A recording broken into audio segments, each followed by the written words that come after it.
Hello Anglo eastern student. Anglo eastern की written examinations की तैयारी कर रहे हैं और रिटन एग्जामिनेशंस का पैटर्न नहीं मालूम है आपको। उनके ऑफिशियल वेबसाइट में कंप्लीट सिलेबस मेंशन है, लेकिन अगर आइडिया नहीं है तो हम लोग इस वीडियो में डिस्कस करेंगे about Anglo Eastern maritime academy का रिटन कैसा होता है, complete strategy, complete study guide for you when you are going for a deck officer entrance test and interview for the Anglo Eastern. ठीक है, so हम लोग ये डिस्कस करेंगे on the basis of PYQs, जहाँ पे हमने मेमोरी बेस्ड क्वेश्चंस रिकवर किए स्टूडेंट से। आउट ऑफ 100 क्वेश्चंस हमने 72 क्वेश्चंस रिकवर्ड किए मेमोरी बेस्ड, और उसके बेसिस पे हमने ये आपके लिए बनाया है कि कैसा पैटर्न आता है, किस लेवल का क्वेश्चंस रहता है और क्या क्या इंपॉर्टेंट टॉपिक्स है, सब कुछ इसमें हम डिस्कस करेंगे। ठीक है, तो क्वेश्चन की बात करें तो क्वेश्चन टोटल 100 क्वेश्चंस रहते हैं। टोटल 120 मिनट्स मिलता है आपको और 100 मार्क्स का क्वेश्चंस रहता है। ठीक है, 6 सब्जेक्ट आपके सब पूछे जाते हैं: physics, chemistry, math, English, aptitude, reasoning और जनरल नॉलेज। तो लेट्स स्टार्ट। तो जैसा कि मैंने बताया कि आउट ऑफ 100 हम 72 क्वेश्चंस रिकवर्ड किए थे, तो इसमें से 28 क्वेश्चंस मिसिंग है, तो उसके बेसिस पे हम लोग यहाँ पे सब कुछ डिस्कस करेंगे। ऐसा मत समझिए कि 72 क्वेश्चंस हम यहाँ पे दिखा रहे हैं तो एंग्लो ईस्टर्न के एग्जाम्स में 72 क्वेश्चंस पूछे जाते हैं। ठीक है, तो एग्जाम का ओवरव्यू: 100 एमसीक्यूज, 120 मिनट, 100 मार्क्स, ऐसे राइटिंग। और एग्जाम जो होता है वो ऑनलाइन होता है, बट सेंटर बेस होता है, होम बेस नहीं होता है। ठीक है, तो अगर हम बात करें क्वेश्चंस की तो मिक्स्ड क्वेश्चंस रहता है, ऐसा कुछ कंपलसरी नहीं है कि इतने ही क्वेश्चंस आपसे इस पर्टिकुलर सब्जेक्ट से, टॉपिक से पूछे जाएंगे। जैसे पिछले बार पूछा गया था 2025 में इंग्लिश से 10 से 12 क्वेश्चन, मैथमेटिक्स से 15 से 20 क्वेश्चन, जनरल नॉलेज से 8 से 10 क्वेश्चन, एप्टीट्यूड से 20 से 22 क्वेश्चन, फिजिक्स से 12 से 15 क्वेश्चन, केमिस्ट्री से 7 से 10 क्वेश्चन। तो सारा मिक्स्ड क्वेश्चन रहता है। ऐसा नहीं है कि जनरल नॉलेज से आपके 50 क्वेश्चन पूछ दिए और इंग्लिश से आपके 20 क्वेश्चन पूछ दिए, ऐसा नहीं है फिक्स कुछ भी। ठीक है, रैंडम होते हैं, मिक्स्ड रहता है। इंग्लिश की बात करें तो इंग्लिश में जो इम्पोर्टेंट टॉपिक्स है वो है sentence completion, fill in the blank, sentence completion, इस टाइप का आता है आपका क्वेश्चन। फिर आता है कि ग्रामर के बेसिस पे आपके क्वेश्चन आते हैं, वोकेबुलरी के बेसिस पे क्वेश्चन आते हैं, सेंटेंस अरेंजमेंट, और फिर फाइनली ऐसे राइटिंग जो आपको 300 वर्ड के अंदर अंदर लिखना पड़ता है, मिनिमम 300 वर्ड्स के रहता है ऐसे राइटिंग के लिए। ठीक है, तो इस टाइप का पैटर्न के साथ में आपको तैयारी करनी है। ओके, मैथमेटिक्स की बात करें तो मैथमेटिक्स में इंपॉर्टेंट चैप्टर जो है वो है number, operations, algebra, geometry, trigonometry, permutation, combination और प्रोबेबिलिटी। तो यहाँ पे ये सब सारे इंपॉर्टेंट चैप्टर्स आपको रिवाइज करके जाना है। यहाँ से 15 से 20 क्वेश्चंस नॉर्मली मैथमेटिक्स से आपसे पूछ लेते हैं। मैथ्स का सैंपल क्वेश्चंस मैं बताऊं तो इंडेक्स लॉस का एक ऐसा क्वेश्चन आता है कि if 8 to the power x equal to 16 to the power x minus 1 find x। Simple simple questions आता है। ठीक है, तो इस टाइप के आपके रेशियो के क्वेश्चंस आते हैं, परसेंटेज के क्वेश्चन, क्वाड्रेटिक, ज्योमेट्री, ट्रिग्नोमेट्री। तो इस टाइप के आपके क्वेश्चंस यहाँ पे पूछे जाते हैं।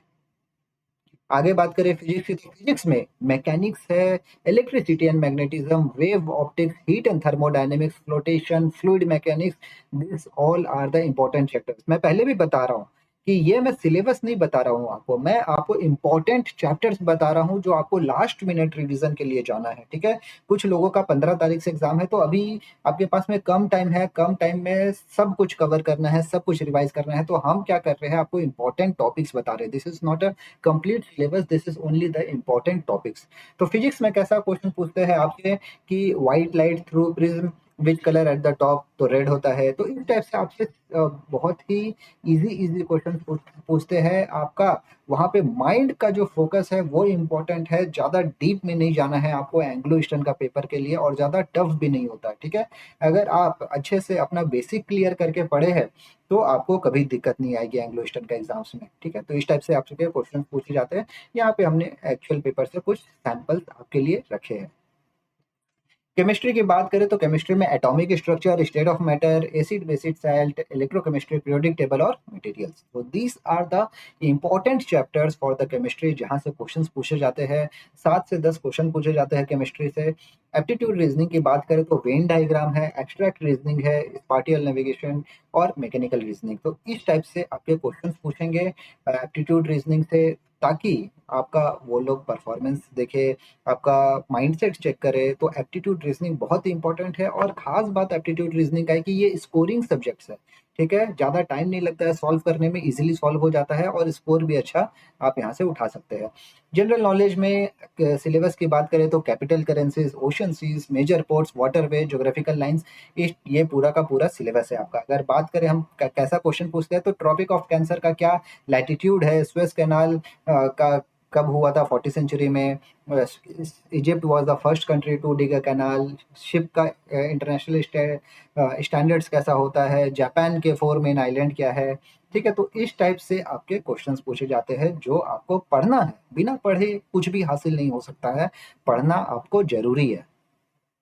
तो अभी भी कुछ लोगों का 15 तारीख को है, कुछ लोगों का 31 तारीख को है, तो अभी भी टाइम है, आप स्ट्रेटेजी के साथ में पढ़ाई करें और फिर आगे आप एग्जाम्स की अच्छी से तैयारी करें। क्योंकि एनसीईआरटी को पढ़े, फाउंडेशन के लिए, बेसिक के लिए कुछ क्वेश्चंस है उसमें से वहां से सॉल्व करें। मैथमेटिक्स में आपके पास में भी बहुत सारे ऑप्शंस है, एप्टीट्यूड रीजनिंग का तो एकदम पूरा भंडार है आपके पास में, number series, coding, decoding, Venn diagram, इतने सारे ऑप्शंस है आपके पास में।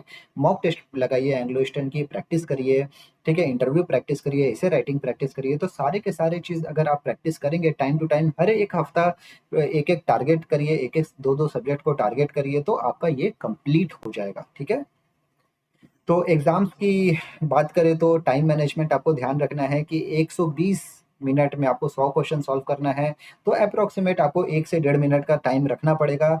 मैथ को अगर आप अच्छा लगता है तो मैथ को सॉल्व करिए, फिजिक्स सॉल्व करिए, केमिस्ट्री सॉल्व करिए, एप्टीट्यूड भी सॉल्व करिए। ठीक है, तो इस टाइप से आपको सारे के सारे क्वेश्चंस आपको तैयारी करना है। ठीक है, अगर आपको कोई क्वेश्चन नहीं समझ में आ रहा है तो आप उसके ऊपर में समय नहीं बर्बाद करें, समय का आपको बहुत ध्यान रखना है, उसको स्किप करें और आगे बढ़ जाए, बाद में उसको देख लेंगे। नहीं तो पता चला कि आपका समय चला गया और बाद में जो आते हुए क्वेश्चंस थे वो भी मिस हो गए। ठीक है, so that's all guys, all the best for your Anglo Eastern examinations, thank you, bye bye, take of.